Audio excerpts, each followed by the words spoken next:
안녕하십니까. 정성산TV입니다. 이번 시간에는 문재인 경남 양산 사저 규모와 공사비가 무려, 그런데 이게 끝이 아니다, 문재인 사저의 새로운 비밀이라는 소식을 전해드리도록 하겠습니다.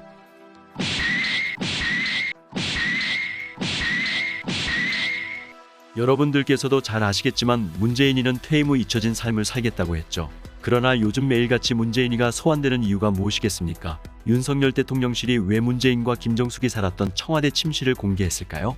대통령 후보 시절 당선되면 광화문 대통령 시대를 열겠다고 구라를 쳤던 문재인. 결국 윤석열 대통령은 약속을 지켜 청와대를 국민들 품에 안겨주었고, 문재인 김정숙 부부가 사용한 대통령 침실을 공개함으로써 문재인 김정숙 개망신을 주었지요. 이번 소식에도 왜 우리가 계속해서 문재인과 김정숙을 성토해야 하는지 드러난다 하겠습니다. 문재인 김정숙 감옥 가는 그날까지 고고. 정성산TV 좋아요, 구독, 알림은 큰 힘이 됩니다. 후원해주시는 모든 분들께 가열차게 멸공. 본론으로 들어갑니다. 문재인의 청와대와 양산 사저 규모가 대왕궁처럼 느껴지는 5월 말이다. 이번 주말부터 개방되는 청와대 내 대통령 집무실과 접견실, 거주 공간 내부 규모가 상상을 초월한다. 노태우 김옥숙, 김영삼 손명순, 김대중 이희호, 노무현 권양숙, 이명박 김윤옥, 박근혜, 1991년 완공된 이후 이 집을 거쳐간 거주자들의 면면이 그래서 주마등처럼 지나간다. 현대판 초특급 호텔 규모 구중궁궐이 아닐 수 없다. 끝없이 넓고 기다란 실내의 질비한 거대 기둥들과 붉은 카펫, 덩그렇게 놓인 가구들. 김대중 문재인 재임 20년 동안 청와대에서 중국 요리사로 일한 사람의 증언이 충격적이다. 문재인의 청와대 직원, 가리키며 대통령님 침실은 저 왼쪽, 마지막이 침실이에요. 한 80평대요. 침대 하나밖에 없어요. 엄청 무서워요. 대통령 윤석열과 부인 김건희가 이 괴기스런 흉가에 들어가지 않은 건 천만다행이다. 국민과의 간접 소통 확대, 그리고 그들 부부의 정신 건강을 위해서도 이 위험한 공간 입주를 피하고 싶었을 것이다. 궁궐엔 영부인 전용 드레스룸도 있고 메이크업 룸도 있다. 옷장이 무려 15개인 의상실은 문재인 김정숙 때 새로 설치됐다. 윤석열이 당선자 신분으로 청와대를 단호히 거부하고 용산으로 대통령실을, 인근 공간을 관저로 사용하겠다는 계획에 그토록 반대하고 예산 편성을 안 해주면서 취임 직전까지 목리를 부린 이유가 이거였던 게 아닌지 의심하는 건 매우 자연스럽다. 그토록 호화롭게 산 자신들의 치부가 만천하의 백성들 앞에 까발려지는 게 두렵지 않았겠는가. 그래서 거기를 한사코 실타하고 평범한 빌딩, 물론 지하에 안보용 벙커 시설은 있다 을 대신 집무실로 쓰겠다고 한 후임자가 칭찬받지 않도록 평소에 그가 별로 강조하지 않았던 안보 이유를 갑자기 들며 비난하고만 싶었을 것이다. 청와대 내부를 보면 거기에 살았던 전임자들이 왜 하나같이 별 불만이나 무서움 없이 잘 참고 어쩌면 즐기고 지냈느냐는 의문이 절로 든다. 검색에 나타나는 전 대통령들의 청와대 입주 소감은 보수 대통령 둘이 것뿐이다. 집무실에서 테니스를 쳐도 되겠다. 이명박, 너무 넓어 추위를 느낄 정도였다. 박근혜, 노태우, 김영삼, 김대중, 노무현, 문재인도 비슷한 느낌과 생각을 가졌을 것이다. 그러나 이 사람들은 그것을 공개적으로 말하지 않았고, 그런 기괴한 거처에서 벗어나야 한다는 문제의식을 갖지 않았으며, 문재인처럼 가졌더라도 여러 가지 이유로 슬그머니 포기하고 안주해버리고 말았다. 왕국 유지를 위해 얼마나 많은 백성들의 돈과 인력이 필요했겠는가. 돈에 관한 한 그뿐만이 아니다. 청와대 특활비라는 연 100억 원이 넘는 예산은 영수증 없이 대통령과 그 부인이 마음대로 쓸 수 있는 국민 세금이다. 대부분 충경관리용 금일봉으로 하사하는 데 사용되어 왔다는 설이 있다. 문재인의 경우 부인 김정숙의 의전용 옷값으로도 많은 돈이 들어갔을 것이라는 의혹을 받는다. 의상실이 필요했을 정도로 그녀가 입은 옷과 장신구들 종류가 공식 행사에서 촬영된 사진으로 확인된 것만 수백 가지이기 때문이다. 윤석열 대통령은 집무실 이전을 넘어 해야 할 일들이 많다. 청와대를 포함한 기관장들의 특활비 규모 대폭 축소와 영수증 첨부 의무화다. 옛날 왕조시대에 한양에서 지방으로 부임하는 관리들의 숙소 제공에서 비롯됐을, 지금은 도저히 이해가 안 되는 공관 운영 제도도 폐지 수준으로 개혁해야만 한다. 장관과 도지사들은 물론 그 아래 기관장들까지 왜 공관으로 이사와 살아야 하고 그 사람들이 바뀔 때마다 리모델링과 새 가구로 억대의 국민 혈세를 써야 하는가. 윤석열 대통령이 손대야 할 중대 개혁 과제가 또 있다. 전직 대통령 예우에 관한 법률이다.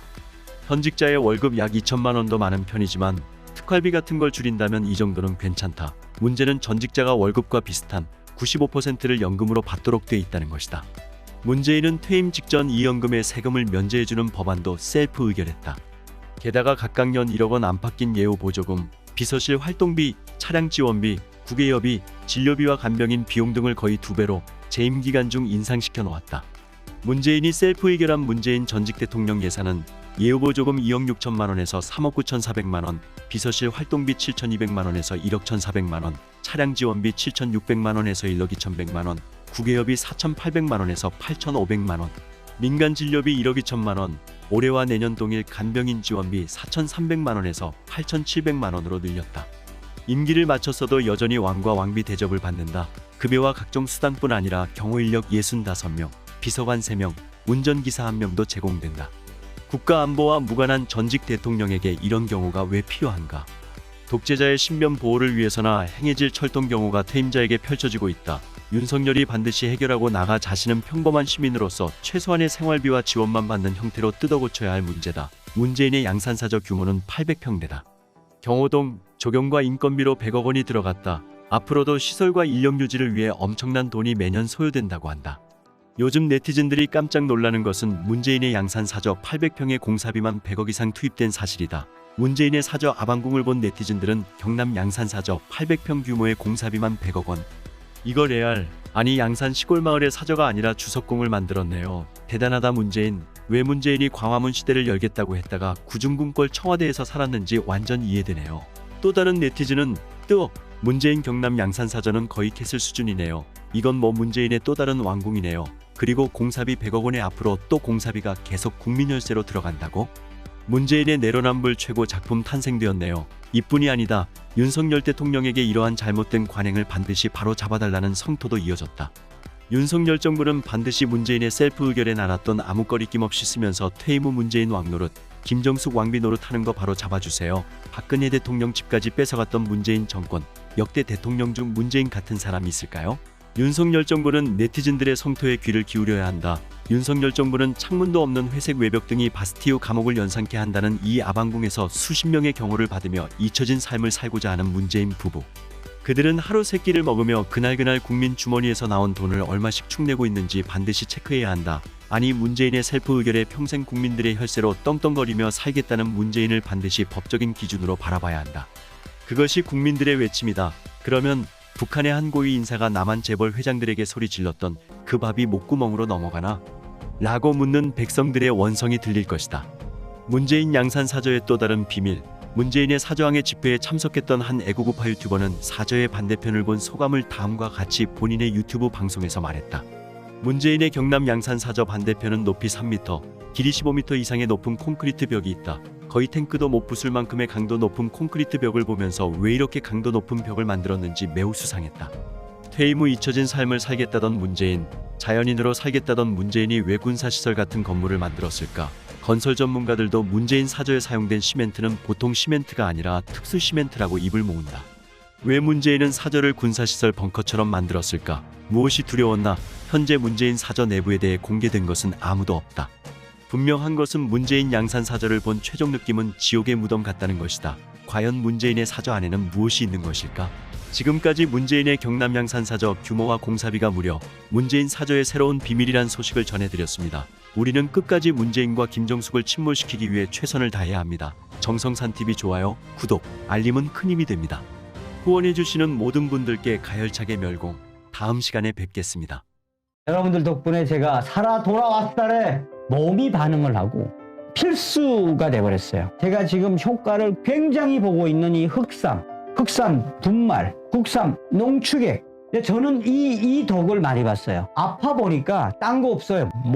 몸뚱아리가 최고다. 양치할 때 헛구역질 같은 게 별로 없어요. 저는 아침에 딱 일어나면 농축액 한 숟가락, 분말 한 숟가락. 의사 선생님이 하는 말이 이 도움이 상당할 겁니다. 이 흑삼을 꾸준하게 먹어둔 게 환자님 건강 회복과 면역력에 굉장히 많이 도움이 됐다. 아침형 인간으로 변했어요. 제가 이걸 먹고. 이거는 내가 한번 팔아도 되겠다. 단단해지고 몸이 위, 대장 거의 설사가 없어졌어요. 이 흑삼에 대한 제 그 자부심이 하나 생긴 건 뭐냐, 제 인생 건강에 제대로 된 아이를 만났다. 여러분들께서 정성산TV 이때까지 격려해 주시고 응원해 주신 것처럼 여러분들께서 저의 정성산의 흑삼, 분말, 흑삼, 농축액, 정흑삼TV 쇼에는 바로 여러분들에게 문화 컨텐츠를 통한 정성산TV와 정흑삼TV가 될 수 있게끔 최선의 노력을 다하겠습니다. 원격 약방송, 이 약 흑삼 기가 막혀요. 기가 막혀요, 여러분. 기가 막혀요. 의사 선생님도 놀래더라고. 근데 저의 이 온몸의 깡기라고 그러죠. 깡, 혈기. 이게 저는 이 흑삼을 그동안 먹었기 때문에 면역성을 가지지 않았나.